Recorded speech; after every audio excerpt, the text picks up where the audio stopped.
சரவணன், நீங்க முதல் கட்ட பார்வையா எக்ஸிட் போல் முடிவுகள் எல்லாமே என்டிஏவுக்கு ரொம்ப அட்வான்டேஜ் இருக்கிற போல இல்லை. இது வேற எப்படி வரும் நீங்க எதிர்பார்த்தீங்க?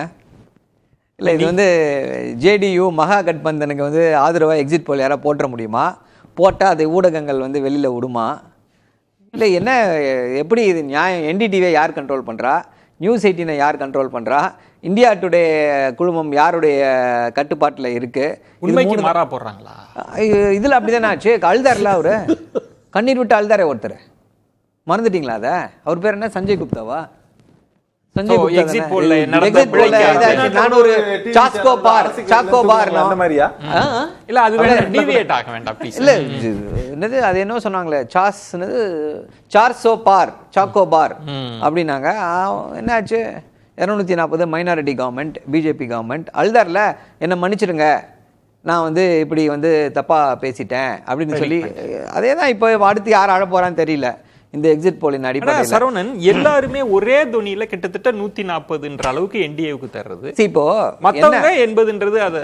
அதாவது இதற்கு முன்னாடியும் சரி, இந்த எக்ஸிட் போல் வந்து பொய்யான ஒரு தரவுகளை தான் கொடுக்குது அப்படின்ற ஒரு சந்தேகம் எல்லாருக்குமே இருந்துச்சு. அது எப்போ இந்த எக்ஸிட் போல் எல்லாமே வந்து டாக்டர் பணம் கொடுத்து வாங்கப்பட்டிருக்கக்கூடிய எக்ஸிட் போல் பாஜக இதை திட்டமிட்டு செய்கிறதுன்னு எப்போ நமக்கு வந்து புலப்படுகிறது அப்படின்னா, திரு ராகுல் காந்தி அவர்களுடைய ஓட்டு திருட்டு குற்றச்சாட்டு வந்த பிறகுதான். என்ன அப்படின்னா, இப்போ ஓட்டு திருட்டு, இப்போ ஹரியானால திரு ராகுல் காந்தி தெளிவாக சொன்னார், ஹரியானால காங்கிரஸ் வந்து தோத்து போகிறதுக்கு வாய்ப்பே கிடையாது. எல்லாரும் வந்து மக்களிலிருந்து எல்லாருமே வந்து என்ன பண்ணாங்க, காங்கிரஸ் தான் ஜெயிக்கும் அப்படின்னா அந்த ஒரு அலை காங்கிரஸ்க்கு ஆதரவாக அந்த அலை விழுந்துச்சு.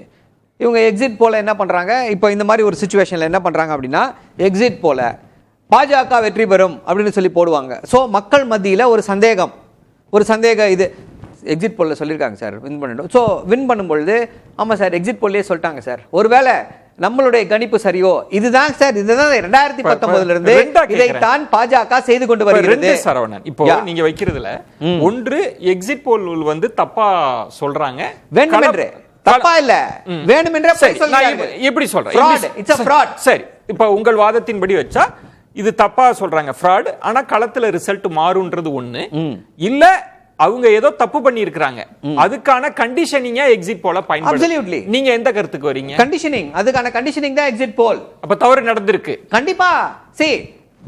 69 லட்சம் வாக்குகள் காணாம போயிடுச்சு, திருட்டு நடந்திருக்கு, ஓட்டு திருட்டு நடந்திருக்கு. 3 ட்ரெயின் 6000 பேர் பீகாரை நோக்கி ஸ்பெஷல் ட்ரெயின் பாஜக எம்பிகள் பாஜக தலைவர்கள் கையசைத்து அமுச்சு விடுறாங்க. என்ன காரணம்? ஃப்ரீ, அந்த ட்ரெயின்ல டிக்கெட்டே எடுக்க வேண்டாமா? முறைகேடான வெற்றியை பெறப்போகுது பாஜக.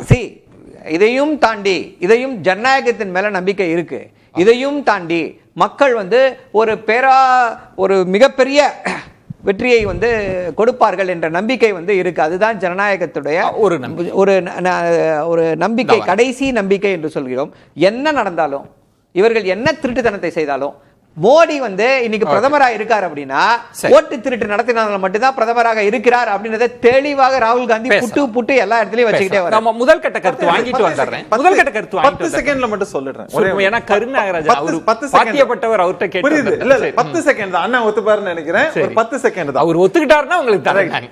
இல்ல 10 செகண்ட் தான். ஒண்ணு, அவர் சொன்னாரு இதே மாதிரியான கருத்து கணிப்புகள் தான் தமிழ்நாட்டிலையும் நடந்திருக்குங்கிறது ஒண்ணு.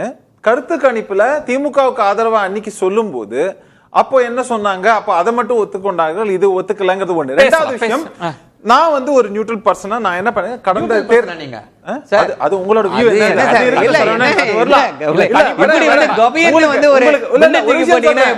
கடந்த தேர்தல்கள் நடைபெற்றதுல இன்க்ளூடிங் பாராளுமன்ற தேர்தல்ல ஒரு நிமிஷம், நீங்க கடந்த எல்லாமே பொதுவெளியில் அவைலபிளா இருக்கு.